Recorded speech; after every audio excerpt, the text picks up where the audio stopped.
Hello students. तो बच्चों, NCERT वाले क्वेश्चन चल रहे थे, बढ़ाते हैं उनको आगे। क्वेश्चन नंबर 17 पे हम पहुंच चुके हैं। Chapter number 3, motion in a plane, 11th physics NCERT. NCERT नहीं बल्कि कहिए न्यू एनसीईआरटी, जो अब नई एनसीईआरटी चल रही है उसके सवाल हम लगा रहे हैं बच्चों। इसमें दिया है the position of A particle is given by. किसी पार्टिकल की जो पोजीशन है वो इस वेक्टर आर वेक्टर से दी जा रही है। ये आर वेक्टर हो गया आपका 3.0 T I cap minus 2.0 T square J cap और प्लस 4 के कैप मीटर।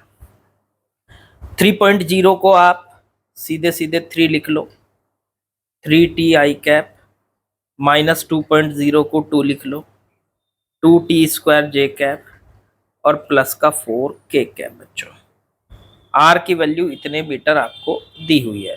क्या आपको एक चीज समझ में आ रही है? किसी पार्टिकल की जो पोजीशन है वो वेक्टर की फॉर्म में दे रखी है और वो भी टाइम पे डिपेंड कर रही है। देखो, इसमें टी आ रहा है, यहाँ आ रहा है, यहाँ पे भी आ रहा है। तो टी अगर आ रहा है तो इसका मतलब ये जो पोजीशन है depends on time, depends on time, time पे डिपेंड करने वाली पोजीशन है। अब पूछा इसने फाइंड, पहला क्वेश्चन यहाँ पे पूछा है find V, velocity V and A. Velocity V निकालिए और उसका एक्सेलरेशन ए निकालिए। चलो कर देंगे इसको। वेलोसिटी कैसे कैलकुलेट करेंगे? तो भाई आर दे रखा था आपको 3 टी आई कैप माइनस का 2 टी स्क्वायर जे कैप और प्लस का 4 के कैप। एक काम करिए, आप इस आर का डिफरेंशियल कर दीजिए टाइम के साथ, क्योंकि पोजीशन मतलब डिस्प्लेसमेंट, डिस्प्लेसमेंट कह लो पोजीशन कह लो एक ही बात है। तो पोजीशन का जो डिफरेंशियल होता है ना टाइम के साथ, वो वेलोसिटी होती है। तो अब जब हमने आर का डिफरेंशियल किया तो राइट साइड का भी डिफरेंशियल करेंगे। अब राइट साइड का डिफरेंशियल करेंगे तो इधर 3 टर्म है, देखो हमारे पास 1 2 और 3, तीनों टर्म का डिफरेंशियल कर दो। डी बटे D T 3 T I cap minus में डी बटे डी टी 2 टी स्क्वायर जे कैप, फिर प्लस में डी बटे डी टी 4 के कैप। अब यहां से इसका डिफरेंशियल करेंगे हम, तो ये डिफरेंशियल कैसे करेंगे भाई? 3 तो बाहर आ जाएगा, अंदर बचा डी बटे डी टी और टी बचा आई कैप, फिर -2 बाहर आ जाएगा डी बटे डी टी, अंदर बचा टी स्क्वायर जे कैप और इधर 4 है अकेला। के कैप तो कांस्टेंट है ही, ये भी कांस्टेंट होता है के कैप भी। तो 4 का डिफरेंशियल और के कैप का डिफरेंशियल दोनों कांस्टेंट है, तो इसका डिफरेंशियल हो गया बच्चों 0। तो ये डिफरेंशियल 0 हो चुका है।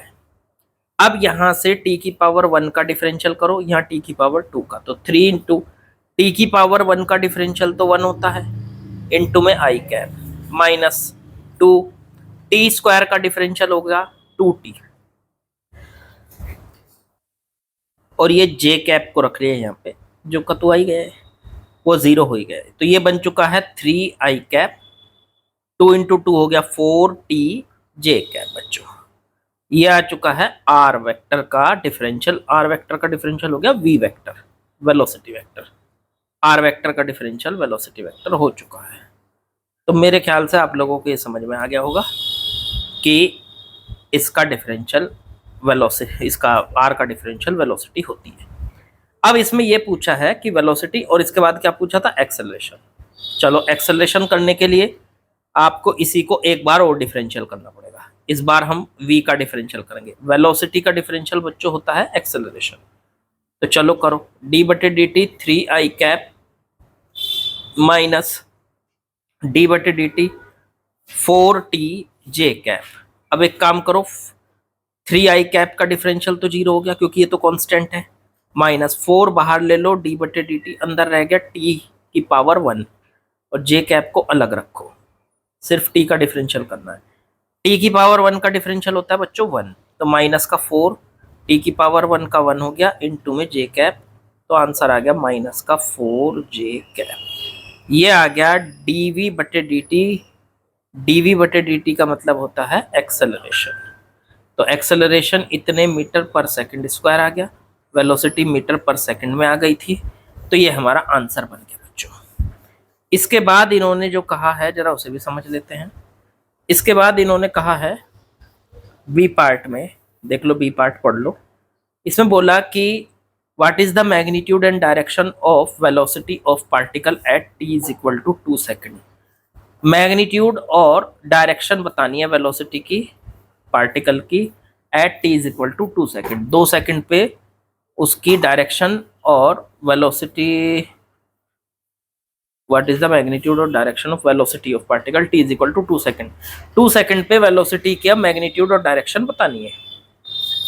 देखो भाई हमारे पास वेलोसिटी आई थी 3i कैप माइनस का 4t जे कैप। अगर मैं इसे t is equal to 2 second पे कैलकुलेट करना चाहता हूं तो इसके अंदर पुट कर दूंगा t की जगह 2। अब मैं t की जगह 2 रखने वाला हूं, 3i कैप माइनस 4, देखो यहाँ t आ रहा है, इस t की जगह मैंने 2 रख दिया, इनटू में जे कैप। तो वेलोसिटी आ गई हमारे पास 3i कैप, 4 इंटू 2 हो गया 8 जे कैप। लो ये हमारे पास वेलोसिटी तैयार है। अब वेलोसिटी इतने मीटर पर सेकंड और कौन से टाइम पे है, t is equal to 2 time पे है।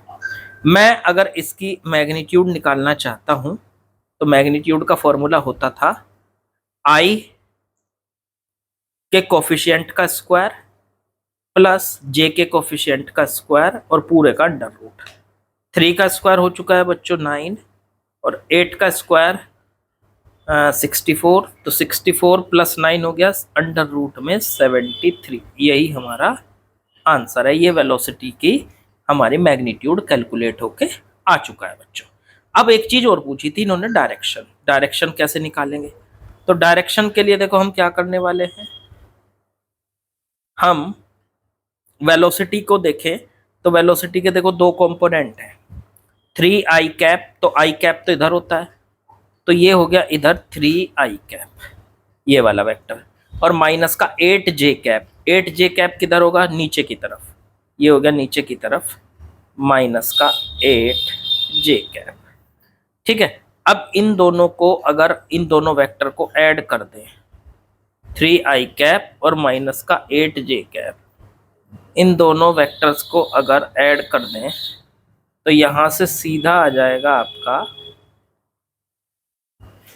v वेक्टर, क्योंकि v वेक्टर इन दोनों वेक्टर को ऐड करके आ रहा है, 3i कैप और माइनस का 8j कैप, ये v वेक्टर है।